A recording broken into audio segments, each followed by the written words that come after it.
তাদের এই প্রচেষ্টাটা অঙ্কুরেই বিনষ্ট হওয়ার সম্ভাবনা সবচাইতে বেশি। জাতীয় নাগরিক পার্টি মানে অর্ধেক জাতীয় পার্টির মতো, শুধু মাঝখান দিয়ে সিটিজেন বাদ দিলে, নাগরিক বাদ দিলে আর দুটাই জাতীয় পার্টি। পুরাতন পাগলে ভাত পায় না, নতুন পাগলের আনাগোনা। ঠিক আছে, এখন এটা কেন বললাম কথাটা, মানুষের কথা এরকম বোঝা যাচ্ছে যে বাংলাদেশে অনেক রাজনৈতিক দল আছে, অসংখ্য রাজনৈতিক দল আছে, কোনো সুবিধা করতে পারে না, নতুন আরেকটা দল আর কী করবে, এটা হতাশার থেকে মানুষ বলছে আর কি। এখন দেখেন এই রাজনৈতিক দল যেটা এই বৈষম্য বিরোধী ছাত্র আন্দোলনের কুশীলবরা যে নতুন দলটা করছে, এটার পিছনে মানুষের সাপোর্ট আছে, এটা সত্য, মানুষের দোয়া আছে, এটা সত্য, কিন্তু মানুষের সমর্থন নাই। আমার কথাটা আপনাকে এটা এভাবে নেন, নতুন যে রাজনৈতিক দলটা হয়েছে এই দলটার প্রতি মানুষের দোয়া আছে, কিন্তু সমর্থন নাই, সাপোর্ট নাই। মানে এই দল ক্ষমতায় আসুক এটা মানুষ মনে করে না, বা এটা উচিত নয় বলেই মানুষ মনে করতেছে আপাতত। এটা সময় সাপেক্ষ। এই জন্যেই বলতেছে মানুষ যে পুরাতন পাগলে ভাত পায় না, নতুন পাগলের উপদ্রব বা আবির্ভাব। কেন বলতেছে কথাটা? কারণ এই সাম্প্রতিক সময়ে অনেকগুলো রাজনৈতিক দল হয়েছে, দেখেন আমি একটা কথা বলি আপনাকে, এই রাজনৈতিক দলটা যে কোনো একটা রাজনৈতিক দল হইলে মানুষের মধ্যে এক ধরনের সাড়া জাগতে হয়। এই রাজনৈতিক দলটা তারা তৈরি করলো কোথায় জানেন? তারা মানিক মিয়া এভিনিউতে ঘটা করে সারা বাংলাদেশ থেকে মানুষ এনে এখানে জড়ো করে ঘোষণা দিছে। ঠিক অপরাপর রাজনৈতিক দলগুলো যে রাজনৈতিক কালচার অনুসরণ করছে, সেম কালচার তারা অনুসরণ করছে। এদের মধ্যে কোনো নতুনত্ব নাই, মানুষ নতুন কিছু দেখে নাই কিন্তু। আচ্ছা, আরেকটা কী করছে দেখেন, তারা ওটা ভালো করতো, মানুষের মধ্যে সাড়া জাগাতে পারতো যদি এই রাজনৈতিক দলটা তারা পদ্মা, মেঘনা, যমুনার তীরে, তাদের যে পদ্মা, মেঘনা, যমুনার পাড়ে যদি এইরকম একটা বিশাল সমাবেশের মধ্য দিয়ে মানুষের মধ্যে একটা সাড়া পড়তো এবং সেখানে যদি ঘোষণা দিত, ঢাকার বাইরে গিয়ে বাংলাদেশের প্রাণ কেন্দ্রে, বাংলাদেশের একজন প্রান্তিক জনগোষ্ঠীর কাছে গিয়ে, আমি কেন কথাটা বললাম প্রান্তিক জনগোষ্ঠীর কাছে গিয়ে, সেটা প্রান্তিক জনগোষ্ঠী কোথা থাকে? পদ্মা, মেঘনা, যমুনার আশেপাশে। এই প্রান্তিক জনগোষ্ঠীর আশেপাশেই দিয়ে ওখানে একটা বড় সমাবেশ করে যদি দলটা ঘোষণা করতো, তাহলে এটা একটা প্রভাব বিস্তার করতে পারতো। এক। সেকেন্ড থিং হচ্ছে, তারা এমন একটা রাজনৈতিক দল ঘোষণা করলো এবং এমন একটা কিছু স্লোগান নিয়ে আসছে যে স্লোগান এদেশের মানুষ, সাধারণ মানুষ বুঝে না। তারা কি স্লোগান? দুইটা স্লোগান নিয়ে আসছে যে আপনার তারা কনস্টিটিউশনাল অ্যাসেম্বলি নির্বাচন করবে, যে সেকেন্ড রিপাবলিক। আমি যদি একটাই ধরি, সেকেন্ড রিপাবলিক তারা করবে। আপনি বলুন তো, সেকেন্ড রিপাবলিক বাংলাদেশের শিক্ষিত লোকেরাও তো বুঝে না, আর প্রান্তিক জনগোষ্ঠী তো বুঝার অনেক দূরে।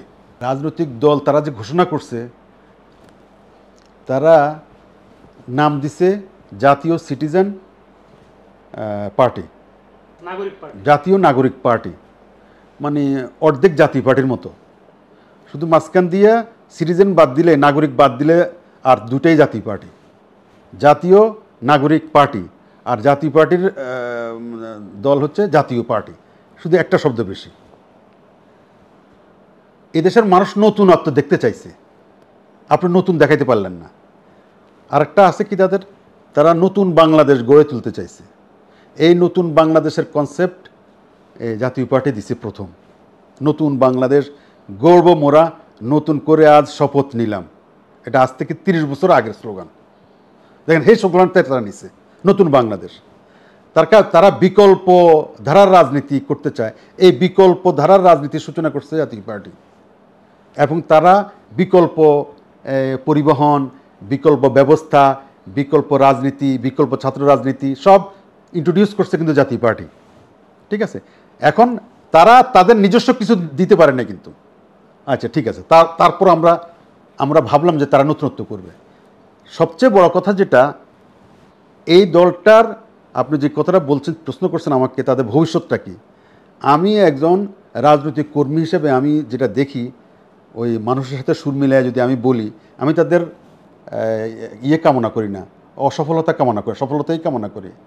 কিন্তু রাজনৈতিক বিবেচনায় তাদের ভবিষ্যৎ 0 + 0 + 0 = a big 0। কেন কথাটা আসছে? আজ বাংলাদেশে যারা রাজনীতি বুঝে, রাজনীতি বোদ্ধা, তারা এই ভেঞ্চারটা যদি 5ই আগস্টের পরে নিত তাহলে একটা সুযোগ ছিল। সেটা না করে তারা অনেক পরে করলো। এক, সেকেন্ড থিং হচ্ছে তাদের মুরব্বীকে, তাদের কোনো মুরব্বী নেই, তাদের মুরব্বী হচ্ছে নাহিদ। এই দেশের মানুষ নাহিদকে এবং বৈষম্য বিরোধী ছাত্র আন্দোলনের এই নেতাদেরকে এখনও মানে গাড়ির হেল্পার হিসেবে মনে করে, গাড়ির চালক হিসেবে মনে করে না এখনো। কি একটা গাড়ির হেল্পার আর চালক দুই জিনিস কিন্তু। এখনও তারা এই বৈষম্য বিরোধী ছাত্র আন্দোলনের নেতাদেরকে এখনও এদেশের মানুষ মনে করে না যে বাংলাদেশের ড্রাইভিং সিটে ড্রাইভারের আসনে তারা বসতে পারে। তারা মনে করতেছে তারা থাকবে এখন হেল্পারের আসনে। আপনার তারা ড্রাইভারের কিলগুতা চট থাপ্পড় খাইয়া তারপরে যাইয়া তারপরে ড্রাইভার হবে। এটাই হচ্ছে গিয়ে আমাদের কালচার, এটাই আমাদের রাজনৈতিক কালচার থেকে শুরু করে আমাদের সামাজিক সব কালচার এটাই। তো এখন তারা কি করলো, তারা যে আন্দোলনটা করলো, সে আন্দোলনের সময় তাদের যে ভূমিকাটা ছিল সেটা ছিল 100% সফল। কিন্তু তারা রাজনীতি করতে গিয়ে তারা যে রাজনীতির যে ডিসকোর্স আবিষ্কার করলো, যে স্লোগান আবিষ্কার করলো, যে শব্দ চয়ন করছে, এগুলো রাজনীতির ক্ষেত্রে আর চলছে না, বোতা হয়ে গেছে। আন্দোলন করার ক্ষেত্রে তাদের ওই শব্দ চয়ন, তাদের ওই ডিসকোর্স, তাদের ওই ন্যারেটিভ, এগুলো খুব কার্যকর ছিল। একটা আন্দোলন তৈরি করার ক্ষেত্রে, আন্দোলন সফল করার ক্ষেত্রে তাদের সেই ভূমিকাটা অতুলনীয় ছিল। কিন্তু এই যে তারা রাজনৈতিক দল গঠন করে যে পদ্ধতিতে তারা ক্ষমতা যাইতে চায়, এক্ষেত্রে তাদের অনেক ঘাটতি রয়ে গেছে। আমি শেষ করে একটা কথা বলি, সেটা হচ্ছে যে দেখেন, তারা এখনও ভ্রূণের মধ্যে আছে, মানে রুডিমেন্টারি স্টেজে আছে। এখনও তারা দে আর ইন রুডিমেন্টারি স্টেজ, ভ্রূণের মানে পেটের মধ্যে, ভ্রূণের মধ্যে আছে। এখানে তারা এইখান থেকে বের হবে, তারা সাবালক হবে, তারপরে রাজনীতি করবে, এমপি মন্ত্রী হবে। এটা দিল্লি বহু দূর আসতে, অনেক দূর, এটা মানুষ মনে করে। তারপরে তারা প্রথম চোটেই গাড়ির ড্রাইভার হতে চাচ্ছে।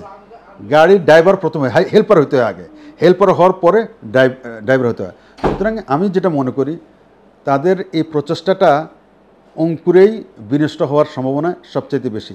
তারা কিংস পার্টি বলতেছে না তাদেরকে অনেকে, তারা কিংস পার্টিও না, তারা পোস্ট পার্টি, অভিজাত শ্রেণীর একটা দল হইতে পারে, একটা অভিজাত শ্রেণীর একটা দল, যেই দলের নেতা কর্মীদের সাথে সাধারণ মানুষের কোনো সম্পর্ক নাই, যে দলের নেতা কর্মীদের সাথে কৃষক, শ্রমিক, মেহনতি মানুষ, গ্রামের কৃষকের সাথে, শ্রমিকের সাথে, মজদুরের সাথে তাদের সম্পর্ক নাই। কারণ এই কৃষক, মজদুর, মেহনতি মানুষ, তারা কিন্তু আপনার সেকেন্ড রিপাবলিক বুঝে না, তারা কিন্তু আপনার এইসব সংস্কারও বুঝে না।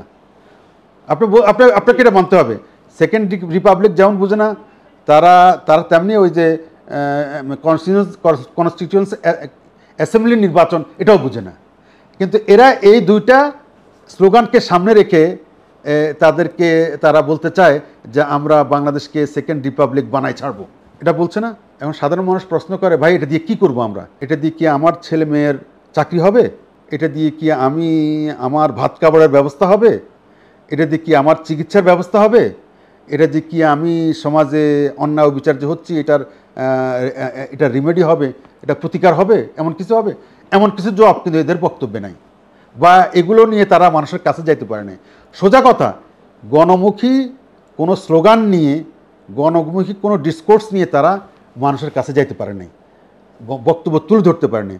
যার জন্য তাদের এই প্রচেষ্টাটা অঙ্কুরে বিনষ্ট। তারা ভাবছে আন্দোলন সময় যেহেতু চমকপ্রদ কিছু স্লোগান দিয়ে, চমকপ্রদ কিছু শব্দ চয়ন করে তরুণদেরকে, ছাত্রদেরকে উজ্জীবিত করছে এবং সাধারণ মানুষের মধ্যেও এক ধরনের উদ্দীপনা সৃষ্টি হয়েছে, ঠিক একই শব্দে, একই ডিসকোর্সে তারা একটা দল তৈরি করার চিন্তাভাবনা করছে। তারা এখানেই তারা ভুলের মধ্যে আছে। সেই একই পদ্ধতিতে দল তৈরি করা যায় না। আন্দোলন তৈরি করা যায়, একভাবে তৈরি করা যায়, এক পদ্ধতিতে, এক কৌশলে, কিন্তু দল তৈরি করা এবং দল তৈরি করে ক্ষমতায় নেওয়া সেটা আরেক পদ্ধতি, আরেক কৌশল। এই দুটোর মধ্যে তাদের বিস্তর ফারাক। এটা তারা আগামী দিনে আমি জানি না এটা কীভাবে উত্তরণ করবে। এটার জন্যেই মানুষ বলতেছে যে নতুন পুরাতন পাগলের ভাত নেয়, নতুন পাগলের আবিষ্কার। মানুষ তো ভাবছে যে এদেশে কত ঝানো ঝানো রাজনৈতিক দল আছে, তাদের সাথে এই মানে এই তরুণ, তাদের আদর্শ উদ্দেশ্য ভালো আছে, কোনো সন্দেহ নেই, কোনো সন্দেহ নেই, কিন্তু যেভাবে যে পদ্ধতিতে এবং যে কৌশল নিয়ে তাদেরকে এগোতে হবে, রাজনৈতিক গঠন করতে হবে, সেই ক্ষেত্রে তারা অনেক পিছিয়ে আছে। এবং সেই ক্ষেত্রে তাদের একজন পলিটিক্যাল গুরু, তারা যদি এই ক্ষেত্রে মাহমুদুর রহমান মান্নাকে প্রথম রাখতে পারতো। মাহমুদুর রহমান মান্না না, এটা কেন বললাম আমি কথা, এটা হাইপোথেটিক্যালি কথাটা বললাম আমি। মান্না ভাইয়ের নিজের দল আছে, কোনো সন্দেহ নেই, এটা একটা হাইপোথেটিক্যালি বললাম যে ওরা যদি মান্না ভাইকে সামনে আনিয়ে রাখতে পারতো যে না উনি আমাদের নেতা, তাহলে তারপরে মানে জাতীয় পার্টির নেতা জিএম কাদেরকে বলতে পারে, যদি এটা কোনোদিন হবার নয়, এটা হবে না, কিন্তু তো ওরা তো মান্না ভাইকেও চেতায় রাখছে, জিএম কাদেরকেও তারা বহু আগেই তারা তাদের শত্রু ভাবেই রাখছে, তাদের মানে এক নম্বর শত্রু তারা টার্গেট করছে জিএম কাদেরকে। কিন্তু তারা যেভাবে এগোতে চায়, নিজেরাই সব কিছু করতে চায় এবং করবে, সেটার সুযোগ 5ই আগস্ট ছিল, এখন আর সেই সুযোগ নেই। সুতরাং আমি শেষ কথা আমি মনে করতেছি তারা উপযুক্ত নেতা বাছাই করতে পারে নাই। রাজনৈতিক দল মানে হচ্ছে একটা নেতা, আদর্শ, তারপরে রাজনৈতিক স্লোগান, রাজনৈতিক বক্তব্য এবং বহুদিনের পোড় খাওয়া। জিয়াউর রহমান রাজনৈতিক দল গঠন করছে মশিউর রহমান জাদুমিকে দিয়া, আমার কথা শুনেন। জিয়াউর রহমান রাজনৈতিক দল গঠন করছে আপনার সাজিজকে দিয়া। জিয়াউর রহমান রাজনৈতিক দল গঠন করছে সিনিয়র মন্ত্রী আপনার চিটাগাংয়ের, কি যেন ওনার নাম, আমার এই মুহূর্তে মনে পড়ছে না, ঠিক তেমনি এরশাদ সাহেব জাতীয় পার্টি করছে, তখন উনি রাজনৈতিক দল লোকদেরকে নিয়ে, ঝানু রাজনৈতিক পলিটিশিয়ানদেরকে নিয়ে, মিজানুর রহমানের মতো লোক, তারপরে আতাউর রহমানের মতো লোক, এদেরকে নিয়ে আসতে পারছে। এরা যদি তারুণ্য নির্ভর অর্থ এই নয় যে আপনার সবাই তরুণ হইতে হবে, আপনার অনেক তরুণ আছে বয়সও তরুণ কিন্তু আচার আচরণে প্রবীণ, আবার অনেক প্রবীণ আছে বয়সও প্রবীণ কিন্তু আচার আচরণে তরুণ। এগুলো ডিফারেন্সিয়েট করতে তারা পেরেছে বলে আমার মনে হয় না। তাদের এই নেতৃত্ব নির্বাচন এবং তারা এটা মানে ফ্লপ করারই সম্ভাবনা সবচেয়ে বেশি।